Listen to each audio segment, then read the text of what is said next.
I'm Kepa Bengoa with Amazing Changes, and I'm here today with my son Kepa. Kepa is actually my oldest son, and he's quite a young man, very artistic, very creative. And Kepa, I think today I'd like to have you talk to our audience a little bit about what it's been like for you to be kind of a free thinker from the time you were young, where you went through all of the different things that you did. I love your ocarinas, your pottery, but where you are today, I'd also like to have you spend some time talking to us about Stry, what that stands for, and what else you're doing with Elevated and all of that. So take it away.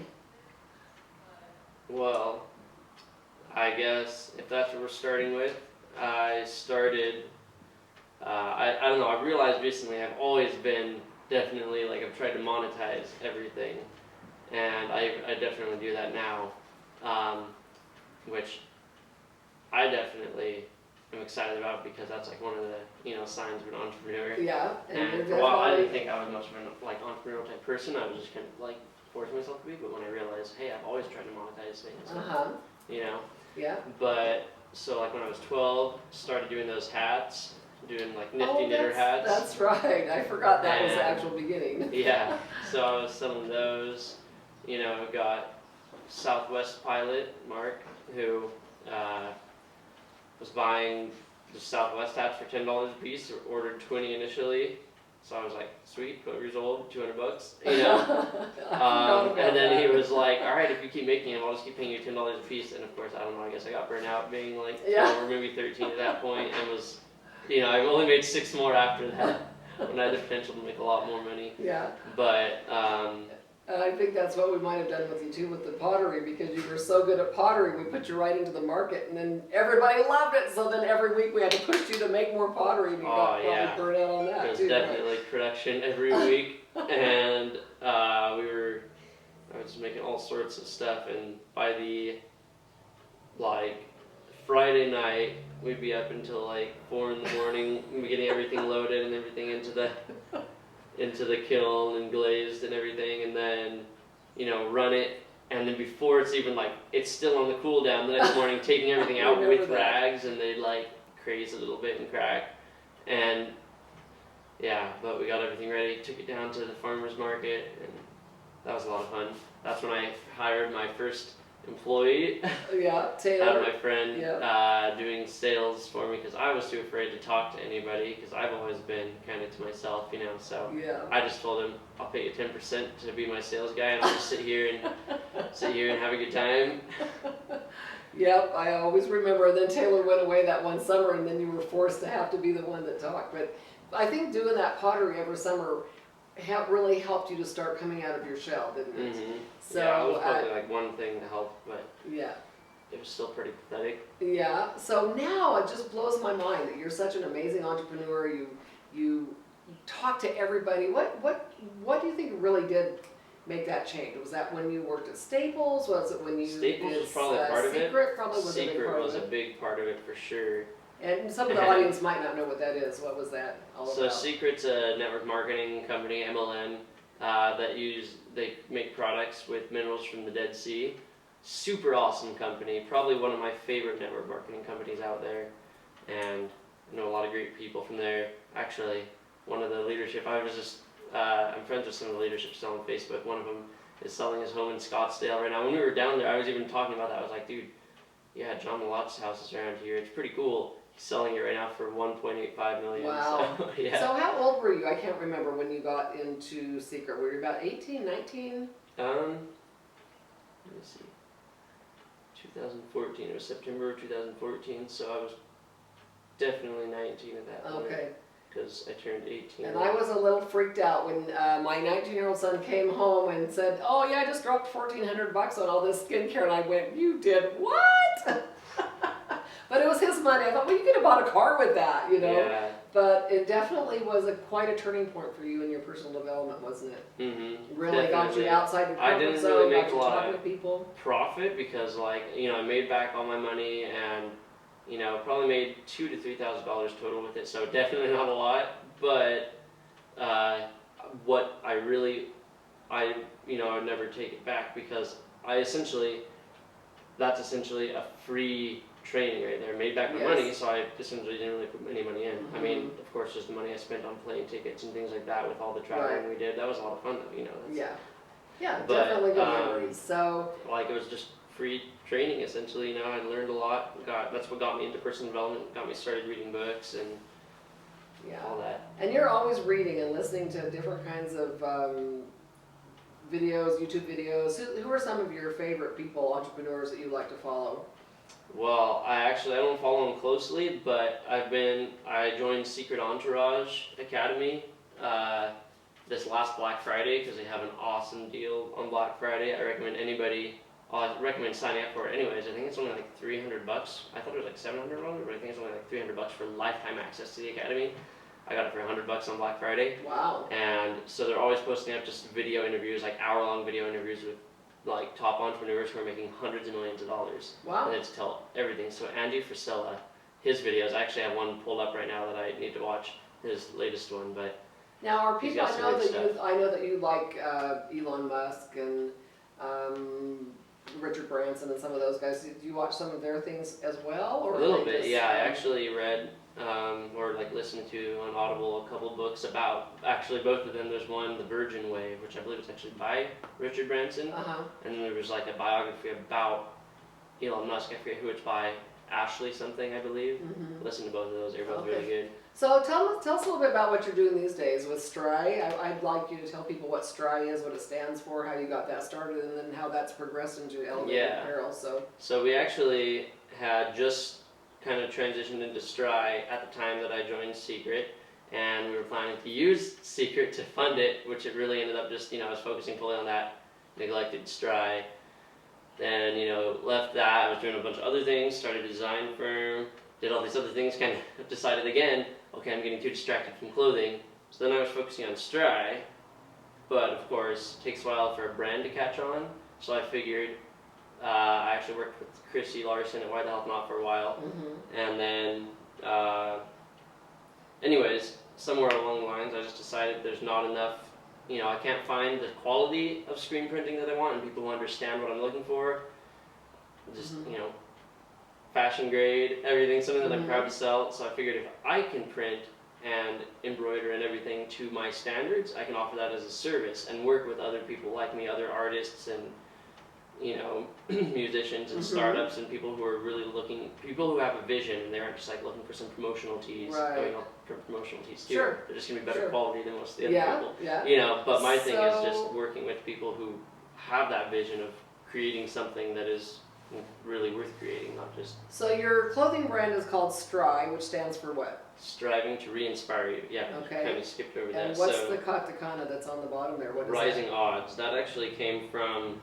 Originally, Mikkel actually came up with this quote, it was just like, rising odds, and remember those who are forgotten, for they will be the greats. A lot of the stuff we kind of created and we didn't know what it meant yet. We were like, I feel like this is what it is, whatever, and then we kind of learned the meaning to our own creations as we went with them. So like the remember those who are forgotten, for they will be the greats, represents, because I believe that we all are like super inspired and everything as children, and we just get disconnected with that because of all the various things in our society, mostly I think through public education, teachers, maybe bullies, parental conditioning, all these things. And we get disconnected from our inner child, essentially, where the inspiration lies. So that's the first stage of life, that was that inner child. Second stage of life is when you get it beaten out of you with all that other shit. And then the third stage of life, where I want to help get people to re-inspire people to reconnect with their inner child. So remembering those who are forgotten is remembering your inner child. Remembering yourself. Like we've all forgotten ourselves, so those people, your inner child. Love it. Remember those who are forgotten, for they will be the greats.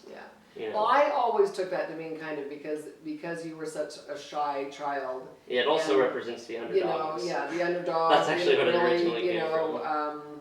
And to see now at 22 what you're doing with your life and how amazing it is, it makes me also feel a little bit better as a mom, knowing that since we've kind of gone the unschool route, that it's paid off because you've been able to just let your passion fly and your creativity fly. And I don't think I've ever met anybody more creative than you, Kepa. You are just amazing.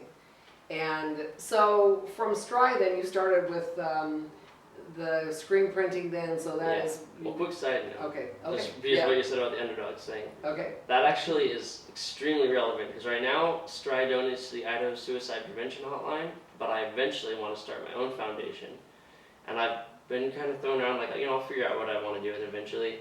As I've been learning that, I guess I don't know for a fact that I have autism, but it just makes more and more sense every day as I've been like learning about myself, realizing the tendencies that I have, and like all the things that I've always grown up with that I was kind of giving shit for and everything, and even like the driving and like talking to you, like I don't know why it is, like my siblings are making fun of me for not being a good driver, and we talked to you, and it was just like, all the things about like I can't focus on all the different things at once. Right. That might be ADHD. But point is, I really am thinking that I may want to. I always. This is kind of jumping back in. Pink Dolphin has always been a huge inspiration to me as far as like in the clothing brand world, And one of the founders of it, Young L, who is a rapper, I forget his actual name. It's Lloyd something, I believe. But in one of his videos, I don't know if he has autism as well or what, but he hints at it. He says like, my biggest thing is that I want to,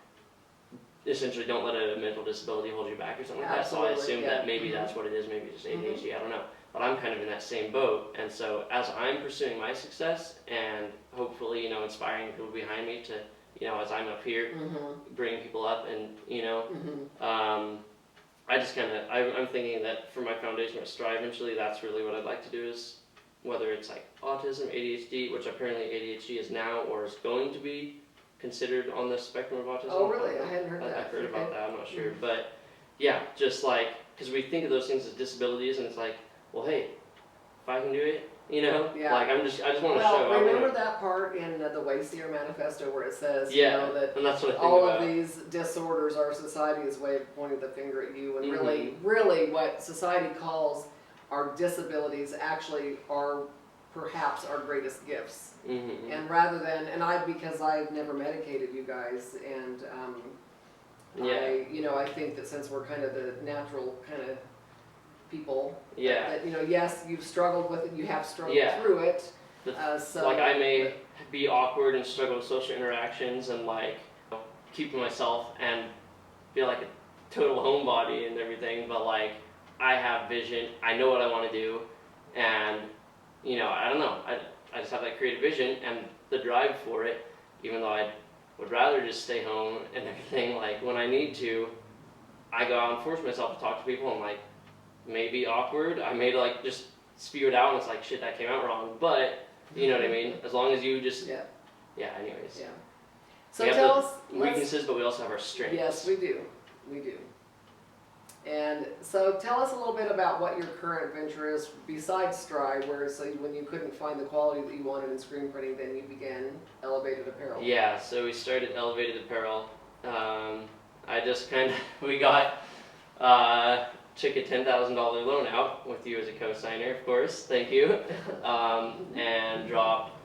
I actually found someone who was advertising pretty much a whole screen printing setup, old equipment of course, but it was probably even used, was still probably worth over $10,000, advertising it for like $4,000, talking down to $4,500, and then we had to drive all the way down to Blythe in Southern California, so it was like, alright, well, took another $250 off for the trip, so I got like a whole setup pretty much for $4,250, still needed like a film positive printer and some other stuff, ended up actually going through that $10,000 pretty quick, which I could have been more smarter about that. But yeah, that's how started the screen printing business, right? started learning for the first year. Yeah. So it's been about a year, right? It hasn't been about a year since you it's been more started? than a year. It was November Okay. of More than a year. 2015. Okay. Awesome. Yeah. Yeah. So like a year and And almost a half then you year also now. have embroider machines, and so the hat that you have there, is that you embroidered that? Yeah, so this one's the Katakana again, the Rising Odds. These have been really popular actually. I call it the Katakana dad hat in washed black, because it's like, they call it black on the website even, but where I get the blanks, but it's like obviously like a really washed out color, almost like a charcoal, which they have a charcoal too. I just got some of those and they're a lot lighter, they're almost like a really light gray. Yeah, well, I've been very proud of how well you've done the clients that you have, the repeat business that you've got in Kiss FM, is that right? Radio station. Kiss FM's been a big one. Working out with Jim Reapers, the Matador recently. I'm really excited to be working with them. They're all really cool people. Chef Rubio at the downtown ones actually found us. Okay, So. nice. Well, of course, with our flooring company, Floortech's been a big one. Probably for sure. been one of your biggest. Mickey actually literally just placed an order this morning. Yeah, since we, my husband and I own a flooring company doing epoxy, and our shirts get really dirty really fast, so we are one of his best customers. Yeah. So, but, yeah, well. Oh, BBC too, Boise Barber College. Yeah. They've been a big one. Yeah. So I am extremely proud of you, Kepa. I'm really just amazed at what all you've accomplished so far just in your 22 years of life, and how much drive you have. You're just a brilliant young man. I'm very, very proud to be your mom. And I know you do really great appreciate things, all and the that support. I'm sure you'll be able to take care of me well in my old age. So, For sure. all right, is there anything else that you'd like to leave our audience with today, or is that any like words of inspiration or anything you'd like to just Oh, man, I don't know. I guess the biggest thing is, you know, if you have a vision, just, you know, start doing what you can now, even if you have no idea what the hell you're doing.